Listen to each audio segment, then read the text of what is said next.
የፋኖ አመራሮች የድሮን ጥቃት ደረሰባቸው። ሐጂ ዑመር እንድሪስ ከዚህ ዓለም ድካም አረፉ። በደቡብ ጎንደር አካባቢ ከፍተኛ ውጊያ ሲካሄድ ዋለ። እነዚህንና ሌሎች ትክክለኛ ወቅታዊ እንዲሁም ታማኝነት ያላቸውን መረጃ ታገኙ ዘንድ አብራችሁን ቆዩ።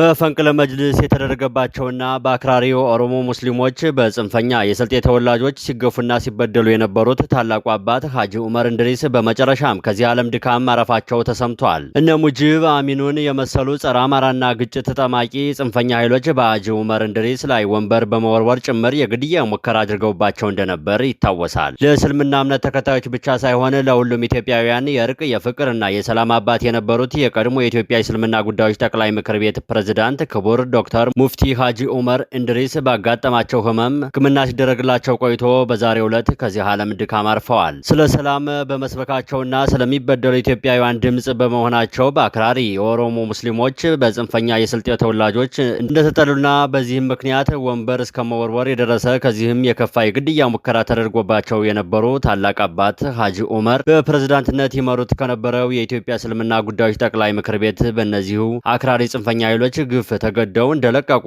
ይታወቃል። እኒህ ታላቅ አባት ከኃላፊነታቸው ከተነሱ በኋላም በተለያዩ የእስላማዊ ሀገራዊ አቀፍ መድረኮች ላይ እንዳይገኙ በእነዚህም አክራሪ ጽንፈኛ ኃይሎች ነፍጠኛ የድሮ ስርዓት ናፋቂ የአጼዎቹ ወዳጅ እየተባሉ ሲከለከሉ ቆይተዋል። እኒህ ታላቅ የሃይማኖት አባት በኃላፊነት ላይ በነበሩበት ወቅት የእስልምና እምነት ተከታይ የሆኑ የአማራ ተወላጆች በማንነታቸው ተለይተው በወለጋና በሌሎች ኦሮሞ አካባቢዎች በአሰቃቂ ሁኔታ በጅምላ ሲጨፈጨፉ ድርጊቱ በአስቸኳይ እንዲቆም እንደ መጅልስ መግለጫ ለመስጠት ሲሞክሩ ብልጽግናዊ እስልምናዊ ለመፍጠር አለብን በሚል የኦሮሞ ሙስሊሞች ከስልጤ የጽንፈኛ ተደጋጋሚ የሆነ ዛቻና የግድያ ሙከራ ደርሶባቸዋል። ታላቁ አባት ሐጂ ዑመር እንድሪስ ሰሞኑን በጠና ታመው የሕክምና ክትትል ሲደረግላቸው ቢሰነብትም መትረፍ ሳይችሉ ቀርተው በዛሬው ዕለት ከዚህ ዓለም ድካም አርፈዋል። በታላቁ አባት ክቡር ዶክተር ሙፍቲ ሐጂ ዑመር እንድሪስ ህልፈት የተሰማንን ሐዘን እየገለጽን ለቤተሰቦቻቸውና ለመላ ኢትዮጵያውያን መጽናናትን እንመኛለን። የአማራ ፋኖ ብሔራዊ ኃይል ሰሜን አማራ ቀጠና በላይ እዝ የሜጀር ጀነራል ባንታ ባተ አንደኛ ኮር ታሪካዊት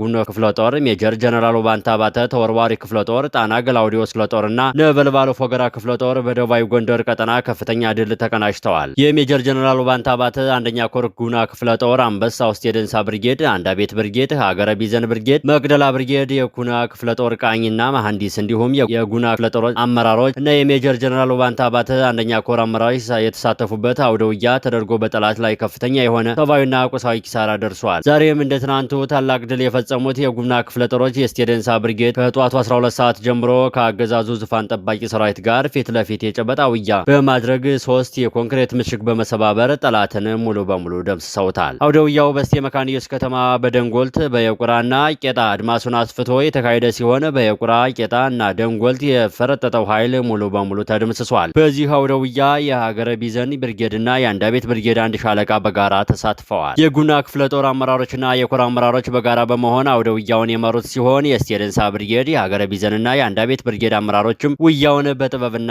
ሰንሰለቱን በጠበቀው መልኩ መርተውታል። ከከተማ ውጭ የነበረውን የጠላት ኃይል በማጽዳት በአፋጣኝ ስቴ መካኒዮስ ከተማን የተቆጣጠሩት የጉና አናብስቶች በከተማ የሰፈረውንና አመራር ሲጠብቅ የነበረውን የአገዛዙን ጡት ቆራጭ ቡድን ድባቅ መተውታል። መካኒዮስ ከተማን ሙሉ በሙሉ በመቆጣጠር የታሰሩ እስረኞች ማስፈታት የተቻለ ሲሆን ከታሰሩት መካከል ከ10 ቀን ያልሞላት መጫት በአገዛዙ በግፍ ታስራ ዛሬ በልጆቿ የበረታ ክንድ ተለቃለች። በተጨማሪም አገዛዙ ስለ ሚሊሻ ቀለብ ከዝኖ ያስቀመጠው ሎጂስቲክ በጀግኖቹ የሜጀር ጀነራል ባንታ ባተ ልጆች ቁጥጥር ስር ውሏል። በአጠቃላይ በርካታ የጠላት ኃይል የተደመሰሰ ሲሆን 3 ብሬንና ቁጥሩ በውል ያልታወቀ የነፍስ ወከፍ መሳሪያ ምርኮ ተደርጓል። ከሞት የተረፉ 130 የጠላት ኃይል ምርኮኛ ተደርጓል። ቁጥሩ ከ100 በላይ የሚሆኑ የጠላት ኃይል ደግሞ ተደምስሷል። በዚሁ ቀጠና የአንዳቤት ብርጌድ አንዳቤት ከተማ በመግባት በጠላት ላይ ድንገት ጥቃት ፈጽሟል። ጠላት በጀግኖቹ የአንዳቤት ብርጌድ ከበባ ውስጥ ገብቶ ነፍስ ውጭ ነፍስ ግቢ ሲል ብሏል። ሌላኛው የጉና ክፍለ ጦር መቅደላ ብርጌድ ወደ ስቴ መካኒዮስ ሲጓዝ በነበረው የጡት ቆራጩ የብልጽግና ሰራዊት ላይ በ3 የተጠና ቦታ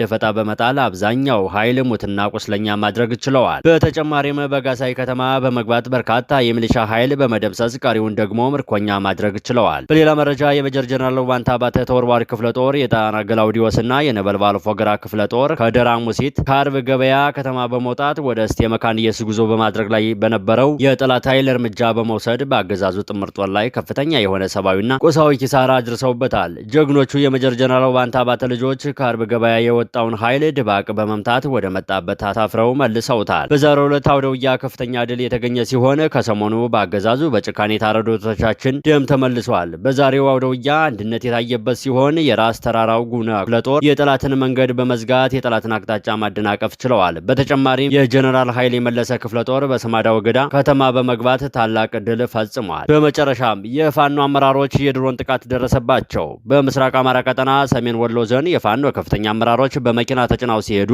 ጥቃት ደርሶባቸዋል። ቁልፍ የሚባሉ የፋኖ አመራሮች በጥቃቱ ተገለዋል። ለጊዜው ተለይተው ያልታወቁ ከፍተኛ የፋኖ መሪዎች ከሟቾቹ ውስጥ እንዳሉም ተገልጿል። አገዛዙ ፊት ለፊት ተዋግቶ ያልቻላቸውን ፋኖች በራሳቸው እንዝላልነት ጥቃቱ እንደደረሰባቸው ተገልጿል።